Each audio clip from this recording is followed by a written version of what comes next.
사랑하는 성도 여러분, 평안하셨습니까? 9월 21일 화요일 아침입니다. 함께 찬송가 212장 겸손히 주를 섬길 때 찬양하심으로 오늘의 말씀 시작하겠습니다.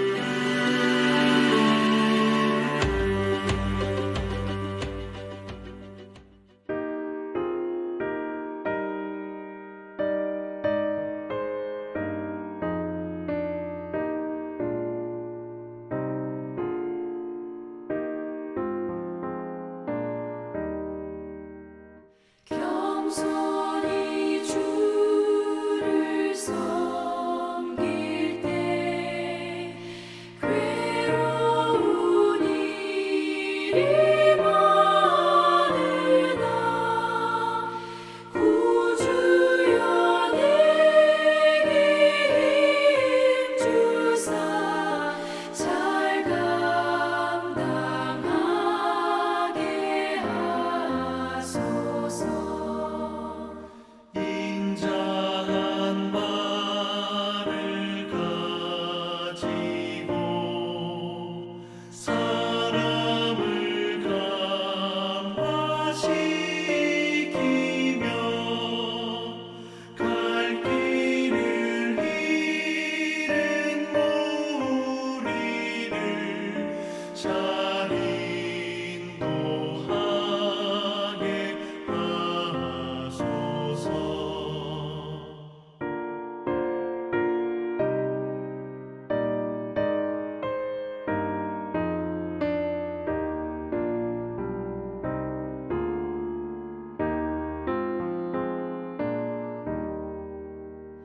구주의 귀한 인내를 깨달아 알게 하시고 굳건한 믿음 주셔서 늘 승리하게 하소서. 장래의 영광 비추사 소망이 되게 하시며 구주와 함께 살면서 장평강 얻게 하소서.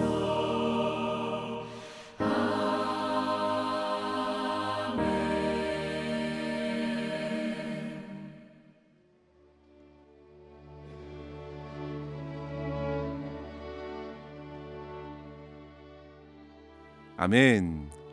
오늘 함께 나눌 말씀은 디모데전서 1장 3절에서 11절까지의 말씀입니다.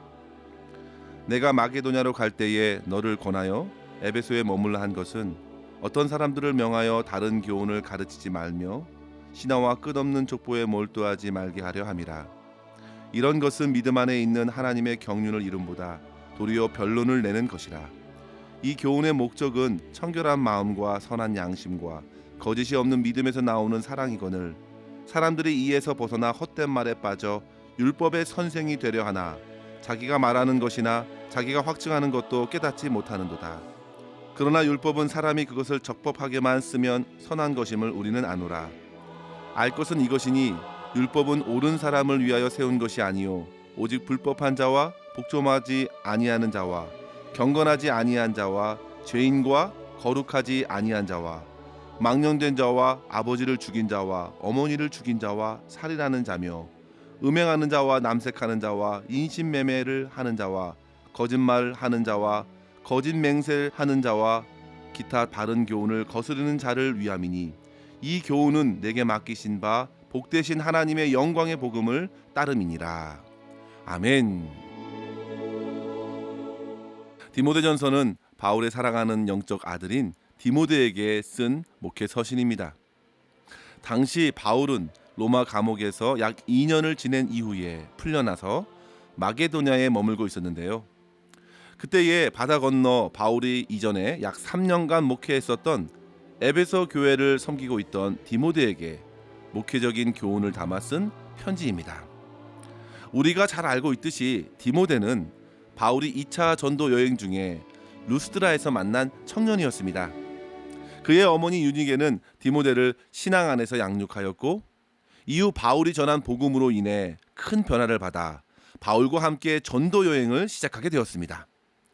그러면서 바울과 가장 가깝게 섬긴 동역자이자 영적인 아들로서 교회를 섬기게 되었는데요. 오늘 본문 2절에 한번 보시면요. 믿음 안에서 참 아들 된 디모데에게 편지한다고 하였고 18절에서도 아들 디모데야 하면서 육체적인 아들이 없었던 바울에게 디모데는 누구보다도 가까운 영적인 아들이었습니다.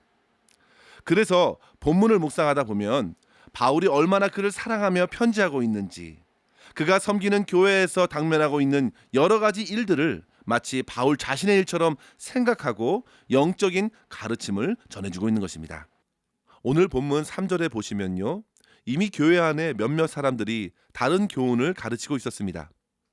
그들의 교훈은 과거 여러 불확실한 신화와 지나온 족보에 몰두하면서 결국 믿음으로 더욱 하나님을 의지하기보다 누가 더 신령한지, 누가 더 유대인의 정통성이 있는지를 갖고 여러 다툼과 분쟁을 일으키면서 하나님의 복음을 심각하게 훼손시키는 일들이 벌어지고 있었기 때문에 바울은 디모데를 에베소 교회에 머물게 하였던 것입니다. 그만큼 에베소 교회를 섬기고 있는 디모데의 사명의 무게는 결코 가볍지 않았습니다.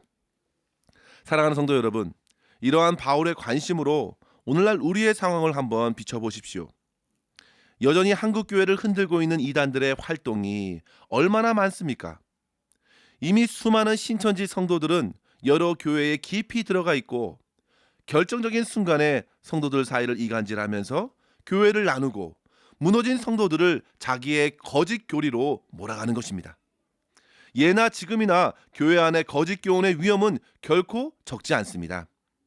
오늘날 인터넷의 발달이 복음을 증거할 수 있는 기회가 되기도 하지만 다른 거짓 가르침, 이단 사상에 성도들을 쉽게 노출되는 통로가 되기도 하지요. 특별히 코로나의 혼란함을 틈타서 적잖은 목회자들이 자기에게 뭔가 특별한 영적인 해안이 있는 것처럼 코로나의 두려움을 들이밀며 여러 가지 말로 순진한 성도들을 유혹하고 교회들을 비난하면서 결국 그리스도 예수의 복음과 삶에 동떨어진 삶으로 몰아가는 경우가 있습니다. 코로나로 백신 주사를 맞으면 사탄의 노예가 된다는 등 소위 백신 음모론이 그 좋은 예가 될 수 있습니다. 코로나 백신을 의지하거나 예수님 외에 다른 것을 의지하는 것을 가지고 그것이 배교라고 가르칩니다. 오직 그리스도만이 우리의 유일한 백신이라고 그들은 가르치고 있습니다. 백신을 맞으면 우리 몸의 DNA가 변해서 믿는 자까지도 결국 하나님을 거부하고 못 믿게 하는 사단의 계략이라고 주장하지요. 그런데 성도 여러분, 그런 유튜브에 사람들이 몰립니다. 뭔가 특별한 것 같아서 듣고 또 듣는 것입니다. 그리고 그 주장이 맞다고 교회 안에 다툼을 일으키고 그렇게 가르치지 않고 오히려 백신 맞으라고 말하는 교회가 영적으로 더 무지하다고 말하는 것입니다. 오늘날의 영적인 혼란함의 단면입니다. 그런데 이런 상황에 오늘 바울의 말씀은 우리를 깨우고 있는 것입니다. 1절에 보시면 우리 구주 하나님과 우리의 소망 되신 그리스도 예수의 명령에 따라서, 2절에 보시면 하나님 아버지와 그리스도 예수 우리 주께로부터 은혜와 긍휼과 평강으로 세워지는 교회와 성도가 되라고 디모데에게 전하는 이 본문의 말씀으로 저와 여러분 이 아침에 두 가지의 교훈을 함께 붙들기를 소망합니다. 첫 번째로 성도 여러분, 하나님의 복음이신 그리스도 예수를 의지하여 속사람의 변화를 경험하여야겠습니다. 성도 여러분, 거짓 교훈의 특징은 신화와 끝없는 족보였습니다. 신화는 꾸며낸 이야기일 뿐 진리가 아닙니다. 신화는 당시 헬라인들의 관심을 사로잡았습니다. 사람들의 주목을 끌만한 영적인 이야기를 통해 자기가 어떤 신령한 사람이라는 것을 드러내려고 하는 것이죠. 또한 끝없는 족보는 무엇입니까? 자기 육체적인 뿌리를 찾는 것입니다. 이는 주로 유대인들이 강조하고 있는 바, 자기가 어떤 출신인가를 찾아내면서 자기가 속한 율법적 전통과 지식을 주장하는 것이죠. 그렇게 서로 자기가 원하는 것에 창념하여 마음을 딱 올인하여 결국 자기를 드러낼 뿐입니다. 그러니까 결국 교회 안에서 서로의 주장이 커지고 부딪혀서 변론으로 이어지고 다투게 되는 것입니다. 이는 고린도 교회에서 볼 수 있었던 현상과 비슷합니다. 결코 그 안에서 믿음의 깊어짐이나 겸손한 순종을 찾아보기 어렵습니다. 하나님의 영광의 복음이 가려지는 것입니다. 사랑하는 성도 여러분, 에베소 교회 안에 신화와 끝없는 족보의 사람들이 몰두했다면 오늘날 저와 여러분의 마음과 생각을 잡아당기는 것이 무엇인가요? 그것을 보아야겠습니다. 일상의 삶 속에서 우리는 자연스럽게 경험합니다. 세상이 우리를 끌어당깁니다. 곳곳에 뿌리내린 세상의 성공, 지위, 물질의 풍요에 마음을 빼앗기는 것이죠. 겉모습은 그럭저럭 그리스도인 같으나 실상의 삶은 참된 교훈과는 거리가 먼 것입니다. 그리고 바울은 그런 다른 교훈, 복음과 상관없는 헛된 것에 이끌리지 말고 복음으로 돌아가라고 가르칩니다. 이 복음의 교훈은 12절에 보시면요, 내게 맡기신 바 복되신 하나님의 영광의 복음인데 그 교훈에 목적이 있다고 했습니다. 5절을 우리 같이 한번 읽어볼까요? 이 교훈의 목적은 청결한 마음과 선한 양심과 거짓이 없는 믿음에서 나오는 사랑이거늘. 아멘. 성도 여러분, 복음은 속 사람을 터치합니다. 복음을 들은 그 사람의 마음, 양심을 새롭게 해서 참된 믿음을 일으킵니다. 애당초 우리들은 불결한 마음, 악한 양심, 거짓으로 우리의 심령은 가득했지요. 그러나 복음은 이런 심령을 완전히 새롭게 하기에 복음인 것입니다. 복음이 우리의 겉모습을 그럴싸하게 바꿔주기 때문에 복음이 아니라, 삶을 윤택하고 풍요롭게 하기 때문에 복음이 아니라, 복음은 곧 누구도 흉내낼 수 없는 우리의 속사람을 새롭게 하기 때문에 복음입니다. 도저히 소망 없는 내 마음, 내 양심, 내 생각, 예수 그리스도께서 은혜로서 새롭게 하시는 소식이 바로 복음입니다. 복음의 역사의 주어는 오로지 하나님, 그리스도 예수이십니다. 그러나 신화와 족보의 주어는 사람들과 바로 나 자신입니다. 자기 자신을 드러낼 뿐입니다. 거기에는 어떠한 변화도 새로움도 없습니다. 하나님의 영광의 자리는 더더욱 없습니다. 따라서 사랑하는 성도 여러분, 오늘 주신 이 말씀을 의지하여 혼탁한 영적 시대 안에서 우리는 더욱더 우리 주 예수 그리스도께 온 마음을 다해 의지함으로 속사람을 새롭게 하시는 은혜를 누리실 수 있기를 주의 이름으로 간절히 축원합니다. 두 번째로 성도 여러분, 복음으로 진리의 말씀을 밝히 분별하되 사랑의 열매를 거두기를 사모하십시오. 성도 여러분, 복음은 궁극적으로 하나님의 사랑을 드러내지요. 로마서 5장 8절에 보시면요, 우리가 아직 죄인 되었을 때에 그리스도께서 우리를 위하여 죽으심으로 하나님께서 우리에게 대한 자기의 사랑을 확증하셨느니라 하였습니다. 그 하나님의 사랑으로 가득한 소식이 복음입니다.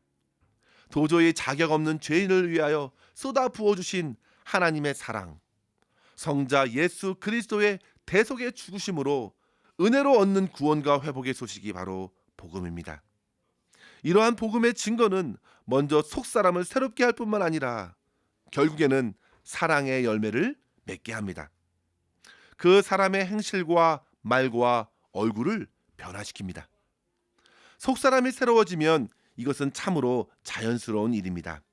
그런데 거짓 교훈에 매인 사람들은 정작 복음을 받아들이지 않고 자기의 지식과 여러 가지 이야기와 드러난 지위를 내세우게 됩니다. 그들이 보여주는 특징이 바로 7절에 보시면 율법의 선생이 되려 한다는 것입니다. 그래서 지식적인 내용을 잘 말하지만 실제는 모르는 것입니다. 그는 율법을 잘 가르치려 하지만 실제 율법을 자기의 삶에 적용하지 않는 것입니다. 율법의 목적은 가르치는 데 있지 않고 마음을 정직하게 비춰주는 데 있습니다. 그래서 바울은 9절과 10절에 이렇게 말합니다. 율법을 주신 이유가 무엇인가 말합니다. 율법은 지식이 아니라 바로 불법한 자, 복종하지 않은 자, 경건하지 않은 자, 죄인들, 거룩하지 않은 자, 망령된 자, 아버지를 죽이고 어머니를 죽인 자, 살인하는 자, 음행하는 자, 남색하는 자, 인신매매하는 자, 거짓말하는 자, 거짓 맹세를 하는 자, 기타 바른 교훈을 거스르는 자를 위함이라고 강조하고 있는 것이죠.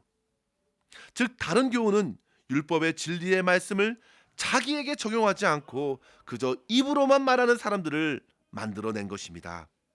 그들은 율법의 참 기능을 밀쳐내고 자기의 지식으로만 삼았습니다. 그렇지 않습니다, 성도 여러분. 율법은 우리의 죄를 보게 합니다. 그 말씀으로 자기 영혼의 참혹함을 보게 되어 겸손히 그리고 더 간절히 주님을 의지하게 만듭니다. 그래서 결국 속사람의 변화와 율법의 정신인 사랑의 열매를 맺게 하지요. 사랑하는 성도 여러분, 우리는 복음을 말로만 전하는 자가 되려 말고 복음을 살아낼 수 있기를 바랍니다. 우리는 복음으로써 모든 말씀을 옳게 분별할 수 있어야겠습니다. 예수 그리스도께로 이끄는 모든 말씀은 우리의 속사람, 우리의 영혼을 변화시키시고 하나님의 사랑을 빚어낼 것입니다. 이러한 일을 이루실 우리 하나님을 더욱 의지하시고 오늘도 주의 말씀을 겸손히 순종하면서 주 예수 그리스도와 동행하시는 저와 여러분 될 수 있기를 주의 이름으로 간절히 축원합니다. 기도하겠습니다. 하나님 아버지 감사합니다. 오늘도 주님의 말씀으로 우리의 삶을 비춰주심에 감사합니다.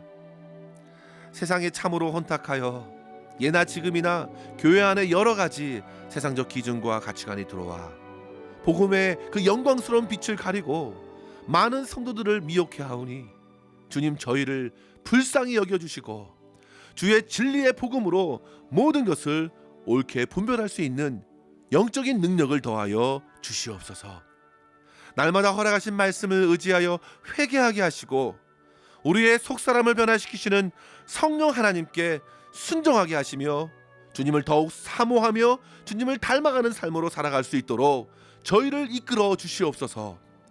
오늘도 주님의 은혜를 힘입고 가족과 이웃을 사랑으로 섬기게 하여 주시고 주님의 이름으로 세상을 넉넉히 축복하는 저희 모두가 되게 하여 주시옵소서. 예수 그리스도의 이름으로 간절히 기도하옵나이다. 아멘. 사랑하는 성도 여러분, 오늘도 주님과 동행하시며 승리하시기를 바랍니다. 감사합니다.